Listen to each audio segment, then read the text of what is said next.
ನಮಸ್ಕಾರಗಳಿರಿ. ಈ ವಿಡಿಯೋದಲ್ಲಿ ಇವತ್ತಿನ ನಮ್ಮ ಮಾರ್ಕೆಟ್ ಪರ್ಫಾರ್ಮೆನ್ಸ್ ನ ಜೊತೆಗೆ ಹಲವಾರು ಇಂಡಿವಿಜುವಲ್ ಸ್ಟಾಕ್ ಗಳಿಗೆ ಸಂಬಂಧಪಟ್ಟಂತ ಅಪ್ಡೇಟ್ ಗಳನ್ನ ತಿಳ್ಕೊಳ್ಳುವಂತ ಪ್ರಯತ್ನವನ್ನು ಮಾಡೋಣ.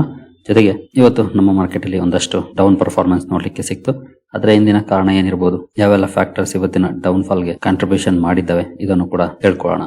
ಆಸ್ ಯೂಶುವಲ್ ಮುಂದುವರಿಯ ಮುಂಚೆ ಡಿಸ್ಕ್ಲೇಮರ್ ಕೊಡ್ಲಿಕ್ಕೆ ಇಷ್ಟಪಡ್ತೀನಿ. ಇಲ್ಲಿ ಕವರ್ ಮಾಡ್ತಿರುವಂತ ಯಾವುದೇ ಸ್ಟಾಕ್ ಅನ್ನು ಕೂಡ ರೆಕಮೆಂಡ್ ಮಾಡ್ತಿಲ್ಲ. ನೀವು ಫರ್ದರ್ ಸ್ಟಡಿ ಮೆಡಿಟೇಷನ್ ತಗೊಳ್ಬಹುದು. ಆಸ್ ಎ ಎಜುಕೇಶನಲ್ ಪರ್ಪಸ್ ನಾನು ವಿಡಿಯೋ ನಿಮ್ಮ ಮುಂದೆ ತರ್ತಾ ಇದ್ದೀನಿ. ಹಾಗೆ ನಾಳೆ ನಾವೊಂದು ವೆಬಿನಾರ್ ಕಂಡಕ್ಟ್ ಮಾಡ್ತಾ ಇದೀವಿ. ಈಗಾಗಲೇ ನಿನ್ನೆ ಇದ್ರ ಬಗ್ಗೆ ವಿಡಿಯೋನ ಕವರ್ ಮಾಡಿದ್ದೆ, ಮಾರ್ನಿಂಗ್ ವಿಡಿಯೋದಲ್ಲೂ ಕೂಡ ಮೆನ್ಷನ್ ಮಾಡಿದ್ದೆ. ಅದರ ಲಿಂಕ್ ಅನ್ನ ಡಿಸ್ಕ್ರಿಪ್ಷನ್ ಅಲ್ಲಿ ಹಾಗೂ ಕಮೆಂಟ್ ಸೆಕ್ಷನ್ ಅಲ್ಲಿ ಪಿನ್ ಮಾಡಿರ್ತೀನಿ. ಇಂಟ್ರೆಸ್ಟ್ ಇರೋರು ರಿಜಿಸ್ಟರ್ ಮಾಡ್ಕೊಳ್ಬಹುದು. ಎಸ್ಪೆಷಲಿ ಇದು ಗ್ಲೋಬಲ್ ಲೆವೆಲ್ ಅಲ್ಲಿ ಡೈವರ್ಸಿಫಿಕೇಶನ್ ಮಾಡೋ ಬಗ್ಗೆ ಆಗಿರುತ್ತೆ. ಹಾಗೆ ನಾವು ಕೂಡ ನಮ್ಮ ವೆಲ್ತ್ ಓರಿಯಾ ಮೂಲಕ ಹಲವು ಹೊಸ ಪ್ರಯತ್ನಗಳನ್ನ ಮಾಡ್ತಾ ಇದ್ವಿ. ಹಲವು ವಿಡಿಯೋಗಳು ಪೈಪ್ ಲೈನ್ ಅಲ್ಲಿ ಇದ್ದಾವೆ. ಆ ವಿಡಿಯೋಗಳು ಬಂದ ಮೇಲೆ ನಿಮ್ಗೆ ಇನ್ನೂ ಚೆನ್ನಾಗಿ ಅರ್ಥ ಆಗುತ್ತೆ ಈ ವೆಬಿನಾರ್ ನ ಉದ್ದೇಶ. ಸೊ ಇಂಟ್ರೆಸ್ಟ್ ಇರೋರು ಜಾಯ್ನ್ ಆಗ್ಬಹುದು. ಜೊತೆಗೆ ಇನ್ನೊಂದು ಇಂಪಾರ್ಟೆಂಟ್ ವಿಷಯ ಏನಂದ್ರೆ, ಇತ್ತೀಚೆಗೆ ನಿಮ್ಗೆ ಈಗಾಗಲೇ ಗೊತ್ತಿರೋ ಹಾಗೆ ನಮ್ಮ ಸೆಬಿ ಕೂಡ ಹಲವು ಬ್ರೋಕಿಂಗ್ ಕಂಪನಿಗಳಿಗೆ US ಸ್ಟಾಕ್ಸ್ ಹೂಡಿಕೆಗೆ ಸಂಬಂಧಪಟ್ಟಂತೆ ಅಪ್ರೂವಲ್ ಅನ್ನ ಕೊಟ್ಟಿತ್ತು. ಒನ್ಸ್ ಇದು ಓಪನ್ ಆಯ್ತು ಅಂದ್ರೆ ತುಂಬಾ ಜನ ಹಲವು ತಪ್ಪುಗಳನ್ನ ಮಾಡಬಹುದು. ಹಾಗಾಗಿ ಇದ್ರ ಬಗ್ಗೆ ಸರಿಯಾದ ಮಾಹಿತಿ ಇದ್ರೆ ಮೇ ಬಿ ಆ ತಪ್ಪುಗಳು ಕಡಿಮೆ ಆಗ್ಬಹುದು. ಆ ನಿಟ್ಟಿನಲ್ಲೂ ಕೂಡ ಇದು ಯೂಸ್ಫುಲ್ ಆಗಿರುತ್ತೆ. ಇಂಟ್ರೆಸ್ಟ್ ಇರೋರು ರಿಜಿಸ್ಟರ್ ಮಾಡ್ಕೊಳ್ಬಹುದು. ಇನ್ನು ಇವತ್ತಿನ ನಮ್ಮ ಮಾರ್ಕೆಟ್ ಪರ್ಫಾರ್ಮೆನ್ಸ್ ಕಡೆ ಬಂದ್ರೆ, ನಿಫ್ಟಿಯಲ್ಲಿ ನೋಡಬಹುದು 0.79% ಅಥವಾ 191 ಪಾಯಿಂಟ್ಸ್ ಡೌನ್ ಪರ್ಫಾರ್ಮೆನ್ಸ್ ನೋಡಲಿಕ್ಕೆ ಸಿಕ್ಕಿದೆ. ಓಪನಿಂಗ್ ಕೂಡ ಡೌನ್ ಅಲ್ಲಿ ಆಯ್ತು. ಮಾರ್ನಿಂಗ್ ವಿಡಿಯೋದಲ್ಲಿ ನಾವು ಗಿಫ್ಟ್ ನಿಫ್ಟಿ ಪರ್ಫಾರ್ಮೆನ್ಸ್ ನೋಡಿದಾಗ ನೆಗೆಟಿವ್ ಇಂಡಿಕೇಶನ್ ಅನ್ನೇ ಕೊಡ್ತಾ ಇತ್ತು. ಬಟ್ ಏಷ್ಯನ್ ಮಾರ್ಕೆಟ್ಸ್ ಅಲ್ಲಿ ಸ್ವಲ್ಪ ಪರ್ಫಾರ್ಮೆನ್ಸ್ ಓಕೆನೇ ಇತ್ತು. ಅಂದ್ರೆ ಕೆಲವು ಮಾರ್ಕೆಟ್ ಗಳು ಪಾಸಿಟಿವ್ ಅಲ್ಲಿ ಇದ್ವು, ಕೆಲವು ನೆಗೆಟಿವ್ ಅಲ್ಲಿ ಇದ್ವು. ಬಟ್ ಗಿಫ್ಟ್ ನಿಫ್ಟಿ ಮಾತ್ರ ನೆಗೆಟಿವ್ ಇಂಡಿಕೇಶನ್ ಅನ್ನ ಕೊಡ್ತಾ ಇತ್ತು. ಅದೇ ರೀತಿ ನೆಗೆಟಿವ್ ಅಲ್ಲೇ ಓಪನ್ ಆಯ್ತು. ನೋಡಬಹುದು 24,187 ನಿನ್ನೆ ಕ್ಲೋಸಿಂಗ್ ಇತ್ತು. 150ಕ್ಕೆ ಓಪನ್ ಆಯ್ತು. ಅಂದ್ರೆ ಆಲ್ಮೋಸ್ಟ್ 37 ಪಾಯಿಂಟ್ಸ್ ಡೌನ್ ಅಲ್ಲೇ ಓಪನ್ ಆಯ್ತು.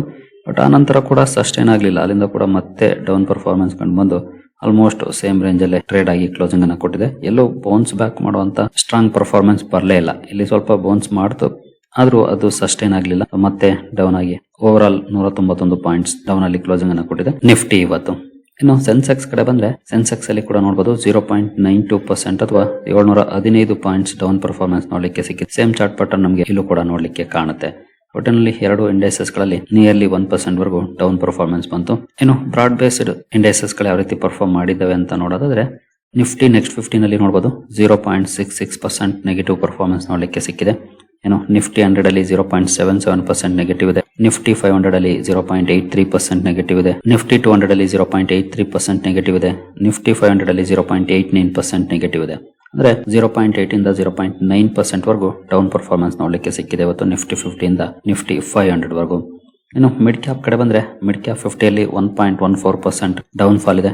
ಮಿಡ್ ಕ್ಯಾಪ್ 100 1.09% ಡೌನ್ ಇದೆ. ಮಿಡ್ ಕ್ಯಾಪ್ 150 ನಲ್ಲಿ 1.06% ಡೌನ್ ಇದೆ. ಅಂದ್ರೆ ಇಲ್ಲಿ ಮೋರ್ ದನ್ 1% ಡೌನ್ ಅಲ್ಲಿ ಕ್ಲೋಸಿಂಗ್ ನೋಡ್ಲಿಕ್ಕೆ ಸಿಕ್ಕಿದೆ ಮಿಡ್ ಕ್ಯಾಪ್ ಶೇರ್ಗಳು. ಇನ್ನು ಸ್ಮಾಲ್ ಕ್ಯಾಪ್ ಕಡೆ ಬಂದ್ರೆ, ಸ್ಮಾಲ್ ಕ್ಯಾಪ್ 50 1.82% ಡೌನ್ ಇದೆ. ಸ್ಮಾಲ್ ಕ್ಯಾಪ್ 100 ಅಲ್ಲಿ 1.54% ಡೌನ್ ಫಾಲ್ ಇದೆ. ಸ್ಮಾಲ್ ಕ್ಯಾಪ್ 250 ನಲ್ಲಿ 1.31% ಡೌನ್ ಫಾಲ್ ಇದೆ. ಅಂದ್ರೆ ಇವತ್ತು ಲಾರ್ಜ್ ಅಂಡ್ ಮಿಡ್ ಕ್ಯಾಪ್ ಗೆ ಕಂಪೇರ್ ಮಾಡಿದ್ರೆ ಸ್ಮಾಲ್ ಕ್ಯಾಪ್ ಅಲ್ಲಿ ಜಾಸ್ತಿ ಡೌನ್ ಪರ್ಫಾರ್ಮೆನ್ಸ್ ಇದೆ ನೋಡಬಹುದು. ಇನ್ನು ಮೈಕ್ರೋ ಕ್ಯಾಪ್ ಕಡೆ ಬಂದ್ರೆ, ಇಲ್ಲಿ ಕೂಡ 1.19% ಡೌನ್ ಫಾಲ್ ನೋಡ್ಲಿಕ್ಕೆ ಸಿಕ್ಕಿದೆ. ಒಟ್ಟಿನಲ್ಲಿ ಎಲ್ಲಾ ಕಡೆ ಡೌನ್ ಪರ್ಫಾರ್ಮೆನ್ಸ್ ಇದೆ. ಎಲ್ಲೂ ಪಾಸಿಟಿವ್ ಪರ್ಫಾರ್ಮೆನ್ಸ್ ನೋಡ್ಲಿಕ್ಕೆ ಸಿಕ್ಕಿಲ್ಲ ಬ್ರಾಡ್ ಮಾರ್ಕೆಟ್ ಇಂಡೈಸಸ್ ಗಳಲ್ಲಿ. ಇನ್ನು ಸೆಕ್ಟೋರಲ್ ಇಂಡೈಸಸ್ ಗಳ ಕಡೆ ಬಂದ್ರೆ, 2 ಸೆಕ್ಟರ್ ಮಾತ್ರ ಇವತ್ತು ಗ್ರೀನ್ ಅಲ್ಲಿ ಕಾಣ್ತಿದ್ದಾವೆ. ಒಂದು ಆಟೋ ಸೆಕ್ಟರ್ 0.18% ಪಾಸಿಟಿವ್ ಅಲ್ಲಿ ಪರ್ಫಾರ್ಮೆನ್ಸ್ ಅನ್ನ ಮಾಡಿದೆ. ಎರಡನೇದು FMCG 0.65% ಪಾಸಿಟಿವ್ ಅಲ್ಲಿ ಪರ್ಫಾರ್ಮೆನ್ಸ್ ಅನ್ನ ಮಾಡಿದೆ. ಇನ್ನೆಲ್ಲ ನೆಗೆಟಿವ್ ಅಲ್ಲೇ ಕ್ಲೋಸಿಂಗ್ ಕೊಟ್ಟಿದ್ದಾವೆ. ಅದರಲ್ಲೂ ಎಸ್ಪೆಷಲಿ ಮೋರ್ ದನ್ 1% ನೆಗೆಟಿವ್ ಇದಾವೆ ಮೆಜಾರಿಟಿ ಇಂಡೈಸಸ್ ಗಳು. ಮೊದಲಿಗೆ ಬ್ಯಾಂಕ್ 1.23% ನೆಗೆಟಿವ್ ಇದೆ. ಫೈನಾನ್ಷಿಯಲ್ ಸರ್ವಿಸಸ್ 1.29% ನೆಗೆಟಿವ್ ಅಲ್ಲಿ ಕ್ಲೋಸಿಂಗ್ ಅನ್ನ ಕೊಟ್ಟಿದೆ. IT 1.5% ಡೌನ್ ಆಗಿದ್ದಾವೆ. ಮೀಡಿಯಾ 2.5% ಗಿಂತ ಜಾಸ್ತಿ ಡೌನ್ ಆಗಿದ್ದಾವೆ. ಮೆಟಲ್ ನಿಯರ್ಲಿ 0.5% ಡೌನ್ ಅಲ್ಲಿ ಕ್ಲೋಸಿಂಗ್ ಅನ್ನ ಕೊಟ್ಟಿದೆ. ಫಾರ್ಮಾ 1.31% ಡೌನ್ ಆಗಿದೆ. PSU ಬ್ಯಾಂಕ್ಗಳು 1.84% ಡೌನ್ ಅಲ್ಲಿ ಕ್ಲೋಸಿಂಗ್ ಅನ್ನ ಕೊಟ್ಟಿದ್ದಾವೆ. ರಿಯಾಲ್ಟಿ 2.63% ಡೌನ್ ಆಗಿದೆ. ಪ್ರೈವೇಟ್ ಬ್ಯಾಂಕ್ಸ್ 1.39% ಡೌನ್ ಆಗಿದ್ದಾವೆ. ಹೆಲ್ತ್ ಕೇರ್ 1.19% ಡೌನ್ ಇದೆ. ಕನ್ಸ್ಯೂಮರ್ ಡ್ಯೂರಬಲ್ಸ್ ಅಲ್ಲೂ ಕೂಡ 0.86% ಡೌನ್ ಇದೆ. ಆಯಿಲ್ ಅಂಡ್ ಗ್ಯಾಸ್ 0.61% ಡೌನ್ ಅಲ್ಲಿ ಕ್ಲೋಸಿಂಗ್ ಅನ್ನ ಕೊಟ್ಟಿದೆ. ಕೆಮಿಕಲ್ ನಿಯರ್ಲಿ 1% ಡೌನ್ ಅಲ್ಲಿ ಕ್ಲೋಸಿಂಗ್ ಅನ್ನ ಕೊಟ್ಟಿದೆ. ಅಂದ್ರೆ ಇವತ್ತು ಕಡಿಮೆ ಡೌನ್ ಫಾಲ್ ಅಂದ್ರೆ ಅದು ಮೆಟಲ್ ಅಲ್ಲಿ. ಇನ್ನೆಲ್ಲ ಕಡೆ ಆಲ್ಮೋಸ್ಟ್ ಅದಕ್ಕಿಂತ ಜಾಸ್ತಿನೇ ಡೌನ್ ಫಾಲ್ ಇತ್ತು. ಆಯಿಲ್ ಅಂಡ್ ಗ್ಯಾಸ್ ಕೂಡ ಇದ್ರಲ್ಲಿ ಕಡಿಮೆ ಬಿದ್ದಿದೆ ಅಂತಾನೆ ಹೇಳ್ಬೋದು. ಓವರ್ ಆಲ್ ಎಲ್ಲ ಕಡೆ ಒಂದು ಪರ್ಫಾರ್ಮೆನ್ಸ್ ಇದೆ. ಸ್ವಲ್ಪ ಜಾಸ್ತಿ ಡೌನ್ ಫಾಲ್ ಅಂದ್ರೆ ಅದು ರಿಯಾಲ್ಟಿ ಹಾಗೂ ಮೀಡಿಯಾ ಮತ್ತೆ PSU ಬ್ಯಾಂಕ್ ಗಳಲ್ಲಿ ನೋಡ್ಲಿಕ್ಕೆ ಸಿಕ್ತು ಇವತ್ತು. ಇನ್ನು ಗ್ಲೋಬಲ್ ಮಾರ್ಕೆಟ್ ಗಳ ಪರಿಸ್ಥಿತಿ ಏನಾಗಿದೆ ಇವತ್ತು ಅಂತ ನೋಡೋದಾದ್ರೆ, ಯುರೋಪಿಯನ್ ಮಾರ್ಕೆಟ್ ಗಳ ಕಡೆ ಬಂದ್ರೆ ನೋಡಬಹುದು ಒಳ್ಳೆ ಪರ್ಫಾರ್ಮೆನ್ಸ್ ಇದೆ. ಏನಲ್ಲಿ ಅಂತ ನೆಗೆಟಿವ್ ಪರ್ಫಾರ್ಮೆನ್ಸ್ ಇಲ್ಲ. 0.89, 0.99, 1%, 0.87, 0.53 ಈ ರೀತಿ ಪಾಸಿಟಿವ್ ಪರ್ಫಾರ್ಮೆನ್ಸ್ ಯುರೋಪಿಯನ್ ಮಾರ್ಕೆಟ್ ಗಳಲ್ಲಿ ನೋಡ್ಲಿಕ್ಕೆ ಸಿಗ್ತದೆ. ಬಟ್ ಏಷ್ಯನ್ ಮಾರ್ಕೆಟ್ಸ್ ಅಲ್ಲಿ ಸ್ವಲ್ಪ ನೆಗೆಟಿವ್ ಇದಾವೆ ಮಾರ್ಕೆಟ್ಗಳು. ಮಾರ್ನಿಂಗ್ ನೋಡಿದಾಗ ಕೆಲವು ಮಾರ್ಕೆಟ್ಗಳು ಪಾಸಿಟಿವ್ ಅಲ್ಲಿ ಇದ್ರು ಕೂಡ ಆ ನಂತರ ಅಲ್ಲೂ ಕೂಡ ನೆಗೆಟಿವ್ ಆಗಿದಾವೆ ನೋಡಬಹುದು. ಮೆಜಾರಿಟಿ ಮಾರ್ಕೆಟ್ಗಳು ಏಷ್ಯಾದಲ್ಲಿ ನೆಗೆಟಿವ್ ಅಲ್ಲೇ ಪರ್ಫಾರ್ಮೆನ್ಸ್ ಅನ್ನ ಮಾಡಿದಾವೆ. ನಮ್ಮ ಮಾರ್ಕೆಟ್ ಕೂಡ ಇವತ್ತು ನಿಯರ್ಲಿ 1% ಡೌನ್ ಆಗಿದೆ. ಇನ್ನು ಸ್ಮಾಲ್ ಕ್ಯಾಪ್ ಮಿಡ್ ಕ್ಯಾಪ್ ಅಲ್ಲಿ 1% ಗಿಂತ ಜಾಸ್ತಿನೇ ಡೌನ್ ಪರ್ಫಾರ್ಮೆನ್ಸ್ ನೋಡ್ಲಿಕ್ಕೆ ಸಿಕ್ಕಿದೆ. ಇನ್ನು ಇವತ್ತಿನ ಡೌನ್ ಫಾಲ್ ಗೆ ಏನಾದರೂ ಸ್ಪೆಷಲ್ ಕಾರಣಗಳಿದಾವ ಆ ವಿಚಾರವನ್ನು ನೋಡೋದಾದ್ರೆ ಮೊದಲಿಗೆ ಇರಾನ್ ಇಂದ ಕೆಲವು ಸುದ್ದಿಗಳು ಬಂದಿದ್ದಾವೆ ನೋಡಬಹುದು. US its Iran Bushehr Tabriz, Trump says strikes not finished, Brent crude at high. ದೊಡ್ಡ ಮಟ್ಟದಲ್ಲಿ ಅಟ್ಯಾಕ್ ಗಳು ಆಗಿದ್ದಾವೆ ಅಲ್ಲಿ. ಜೊತೆಗೆ ಈ ಅಟ್ಯಾಕ್ ಗಳು ಇಷ್ಟಕ್ಕೆ ಮುಗುದಿಲ್ಲ ಅನ್ನುವಂತ ಮಾಹಿತಿಯನ್ನು ಕೂಡ ಡೊನಾಲ್ಡ್ ಟ್ರಂಪ್ ಅವರು ಕೊಟ್ಟಿದ್ದಾರೆ. ಈ ಎಲ್ಲ ಸುದ್ದಿಗಳು ಬಂದ ಮೇಲೆ ಕ್ರೂಡ್ ಅಲ್ಲೂ ಕೂಡ ರ್ಯಾಲಿ ನೋಡ್ಲಿಕ್ಕೆ ಸಿಕ್ಕಿದೆ.